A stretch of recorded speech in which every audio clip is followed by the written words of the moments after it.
Bharatiya Janata party की सरकार जम्मू कश्मीर में आते ही महाराजा हरि सिंह का कश्मीर फिर से आपके सामने होगा। ये कांग्रेस के लोग, ये नेशनल कॉन्फ्रेंस और ये पीडीपी के लोग, ये राजनीतिक पार्टी नहीं बल्कि प्राइवेट लिमिटेड कंपनियां हैं। 1990 के दशक कांग्रेस के पाप, नेशनल कॉन्फ्रेंस और पीडीपी के पाप की पराकाष्ठा को भी हमने देखा है। पूरी दुनिया ने देखा है कैसे कश्मीरी पंडितों के साथ बर्बर अत्याचार हुए थे। जम्मू कश्मीर की जनता तबाह होती थी, अभाव में ग्रसित थी, और ये लोग यहां के पैसे को लूट करके ऐशो आराम की जिंदगी यूरोप में और इंग्लैंड के अंदर व्यतीत करते थे। पाक अधिकृत कश्मीर भी फिर कश्मीर का ही पार्ट होने वाला है, जम्मू कश्मीर का ही भाग होने वाला है। क्या नहीं था हमारे जम्मू कश्मीर के पास? क्या नहीं था हमारे पास?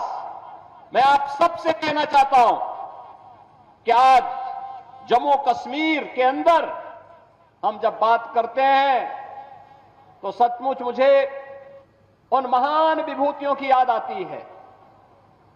महाराजा हरि सिंह जिन्होंने पहचान दिलाई थी। महाराजा हरि सिंह का शासन केवल यहीं तक नहीं था, और याद करिए भारतीय जनता पार्टी की सरकार जम्मू कश्मीर में आते ही महाराजा हरि सिंह का कश्मीर फिर से आपके सामने होगा। काबुल तक का शासन महाराजा हरि सिंह के पास था। तिब्बत में डोगरा सेना रहा करती थी। कौन नहीं जानता है पंडित प्रेमनाथ डोगरा जी के प्रति किसके मन में सम्मान का भाव न हो। और जब कबालाई यहां घुस करके आतंक फैलाना चाहते थे, तब ब्रिगेडियर हरि सिंह ने, ब्रिगेडियर राजेंद्र सिंह जी ने last man and last bullet का नारा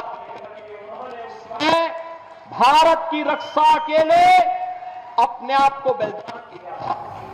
इतनी महान परंपरा, इतनी महान परंपरा जिसने अपने परिश्रम से, अपने पुरुषार्थ से जम्मू कश्मीर को धरती का स्वर्ग बनाया था, जिन्होंने अपने बलिदान से, अपने लहू से सींच करके इस धरती का स्वर्ग जम्मू कश्मीर को बनाया था, आज उसे मजहबी उन्माद का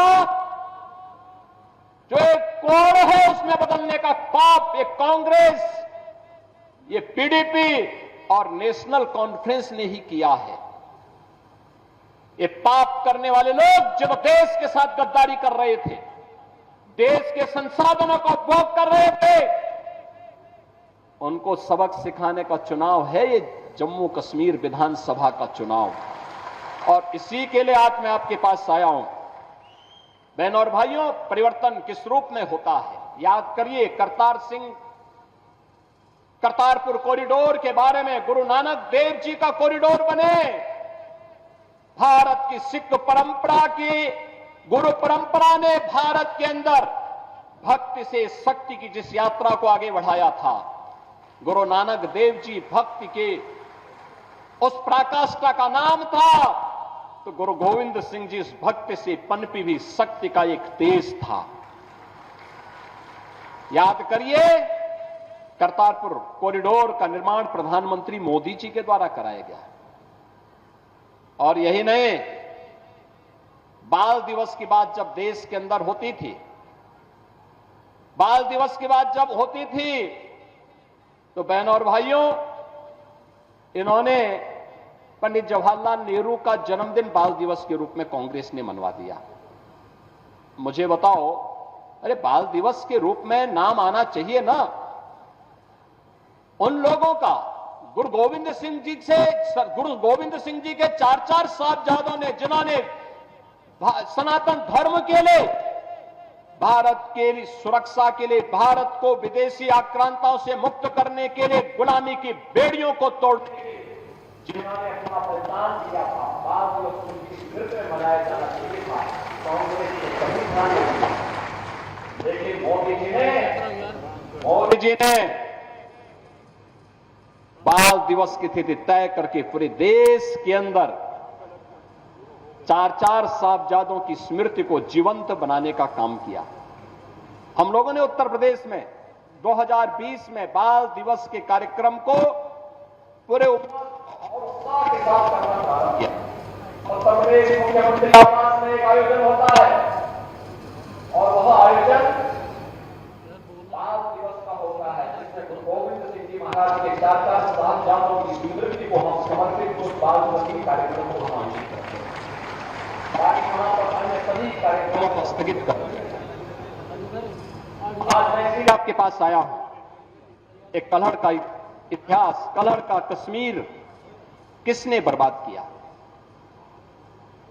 देश के अंदर अपनी पौराणिक और वैदिक परंपरा को जीवित रखने वाला एक कश्मीर आज कांग्रेस ने, पीडीपी ने और पहुंचा दिया और पिछले 5 वर्ष के अंदर बदलते हुए कश्मीर को, बदलते हुए जम्मू को आपने एक बार फिर से देखा।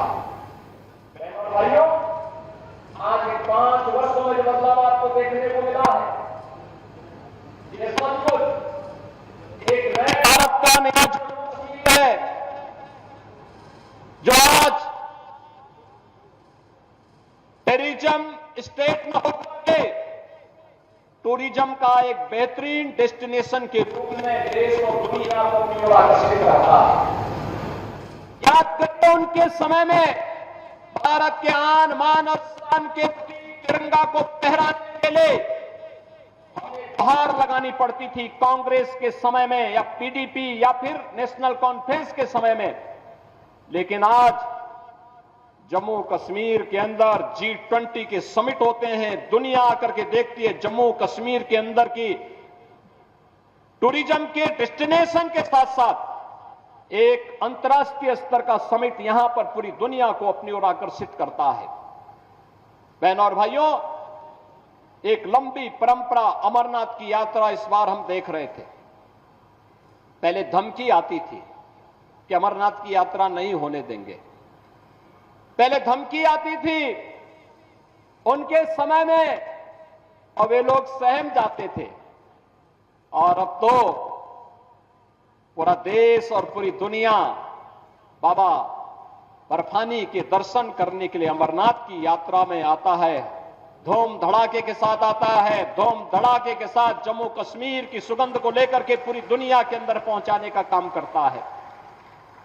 माता वैष्णो देवी का दर्शन करने के लिए पूरा भारत आता है, पूरी दुनिया के सनातन हिंदू धर्मावलंबी आते हैं, पूरी श्रद्धा भाव के साथ यहां आते हैं। ये कांग्रेस के लोग, ये नेशनल कॉन्फ्रेंस और ये पीडीपी के लोग, ये राजनीतिक पार्टी नहीं बल्कि प्राइवेट लिमिटेड कंपनियां हैं।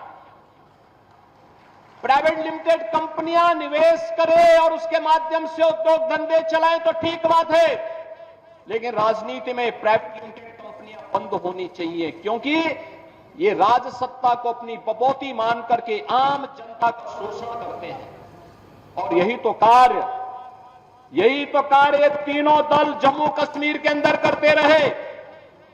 इन्होंने यहां दलितों को आरक्षण नहीं देने दिया, इन्होंने यहां पकड़वालों को आरक्षण नहीं देने दिया, इन्होंने यहां पहाड़ियों को आरक्षण नहीं देने दिया, इन्होंने यहां पर मुख्य धारा के साथ यहां से जुड़ी हुई जातियों को जोड़ने के लिए कोई सार्थक प्रयास नहीं किया, बल्कि 1947 में पाकिस्तान से जो लोग, जिनकी संपत्ति वहां छीन ली गई थी, जो लोग भारत के अंदर आए थे, इनको भी उन्होंने नागरिकता नहीं देने दी। और जब मोदी जी ने और अमित शाह जी ने जब इसके लिए कदम उठाया, सिटीजनशिप अमेंडमेंट एक्ट बना करके उसको प्रभावी ढंग से लागू किया, तो उसका विरोध ये सभी दल करते हुए दिखाई दे रहे थे।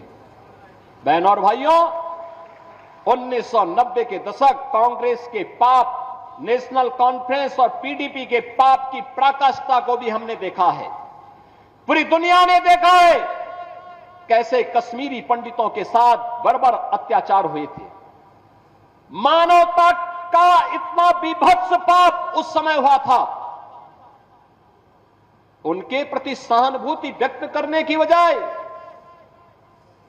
उन दहशतगर्दियों के साथ ये सभी दल खड़े हुए थे। केवल भारतीय जनता पार्टी उस समय उन पीड़ित कश्मीरी पंडितों के साथ खड़ी थी। और मैं आज फिर आपसे कहने के लिए आया हूं, भारतीय जनता पार्टी समाधान का नाम है। जो भारतीय जनता पार्टी कहती है वह करके दिखाती है, और भारतीय जनता पार्टी ने मोदी जी के नेतृत्व में जो कहा सो करके दिखाया है। आज जम्मू कश्मीर में टूरिज्म का बेहतरीन डेस्टिनेशन है, आज बेहतरीन कनेक्टिविटी है, आज यहां पे वर्ल्ड क्लास इंस्टीट्यूशन स्थापित हो रहे हैं। कहीं एम्स है, कहीं आईआईटी है, कहीं आईआईएम है, कहीं सेंट्रल यूनिवर्सिटी है, और यहां पे इन्वेस्टमेंट के लिए भी एक नई धरातल के रूप में, एक नई धरती के रूप में जम्मू कश्मीर यहां के रोजगार के साथ, स्वतः रोजगार के साथ जोड़ते हुए अब तो बिना भेदभाव के शासन की योजना का लाभ भी जम्मू कश्मीर के अंदर मिल रहा है। आप अनुमान करिए, लगभग 2.25 लाख गरीबों को प्रधानमंत्री आवास योजना में एक एक आवास उपलब्ध हुआ है। पहले पैसा कहां जाता था? ये तीनों परिवार चट कर जाते थे, और फिर इसीलिए तो इनके साल भर में 8 महीने इनके इंग्लैंड में व्यतीत होते थे, यूरोप में घूमते थे लोग। जम्मू कश्मीर की जनता तबाह होती थी, अभाव में ग्रसित थी, और ये लोग यहां के पैसे को लूट करके ऐशो आराम की जिंदगी यूरोप में और इंग्लैंड के अंदर व्यतीत करते थे। बहनों और भाइयों, आज यहां पे फ्री में राशन का लाभ प्राप्त हो रहा है, आयुष्मान कार्ड की सुविधा उपलब्ध हो रही है, बेहतरीन कनेक्टिविटी के साथ हर घर नल की योजना को आगे बढ़ाने का कार्य हो रहा है। यहां पर जो अनेक कार्यक्रम हुए हैं, ये सभी आज नए जम्मू कश्मीर की स्थिति को आप सबके सामने प्रस्तुत करती है। और इसलिए बहनों और भाइयों, जब हम जम्मू कश्मीर की विधानसभा चुनाव की दृष्टि से आज यहां पर एकत्र हुए हैं, यहां पे 2 चरणों के चुनाव संपन्न हो चुके हैं, मैं आप सबसे इसी बारे में कहना चाहता हूं। याद रखना, जम्मू कश्मीर यहां पर चुनाव के माध्यम से दुनिया के अंदर जो संदेश गया है, जो ये लोग कभी राहुल गांधी के रूप में, कभी किसी अन्य रूप में जम्मू कश्मीर के बारे में, भारत के बारे में दुनिया के अंदर दुष्प्रचार करते थे, उसका जवाब जम्मू कश्मीर विधानसभा का चुनाव दे रहा है। भारी संख्या में मतदाताओं का मतदान के लिए उमड़ना चुनाव के प्रति उनके रुझान को यह दिखाता है कि उन्होंने परिवारवादी राजनीति को, विभाजनकारी राजनीति को तिलांजलि दी है, और वे आज जम्मू कश्मीर के अंदर एक लोकतांत्रिक सरकार चाहते हैं, और लोकतांत्रिक सरकार के माध्यम से विकास की मुख्य धारा के साथ जुड़ करके एक भारत श्रेष्ठ भारत की सजग प्रहरी के रूप में काम करना चाहते हैं। बहनों और भाइयों, शांतिपूर्ण तरीके से चुनाव और भारतीय जनता पार्टी की यहां पर वापसी, याद रखना, पाक अधिकृत कश्मीर भी फिर कश्मीर का ही पार्ट होने वाला है, जम्मू कश्मीर का ही भाग होने वाला है। और यही तो हलचल है पाकिस्तान में। वे अपने लोकतंत्र को बचा नहीं पाए, उनको अपने लोकतंत्र को बचाने के लिए मशक्कत करनी पड़ रही है, और मशक्कत करते करते आज पाकिस्तान इस स्थिति में पहुंच गया है कि वहां पे 1 किलो आटा के लिए भी लाले पड़ रहे हैं। आप देख रहे होंगे, भारत में 80 करोड़ लोगों को फ्री में राशन की सुविधा का लाभ दे रहा है, 60 करोड़ लोगों को 5 लाख रुपए हर वर्ष स्वास्थ्य बीमा का कवर देता है। जीवन ज्योति बीमा योजना हो या जीवन सुरक्षा बीमा योजना, 12 करोड़ किसानों को किसान सम्मान निधि का लाभ दे रहा है। 10 करोड़ गरीबों के घर में शौचालय का निर्माण कर दिया है। 10 करोड़ गरीबों को उज्ज्वला योजना का फ्री का सिलेंडर उपलब्ध करवा चुका है।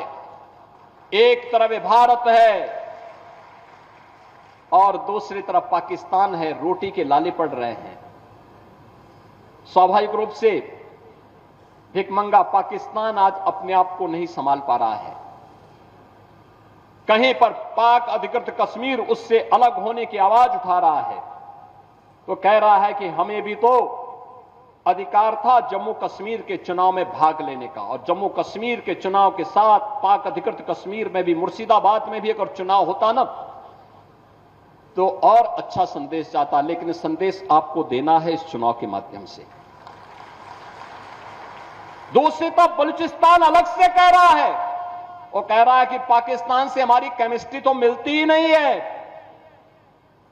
हमारी केमिस्ट्री उससे मिलती ही नहीं है, क्योंकि पाकिस्तान तो मानवता का दुश्मन है।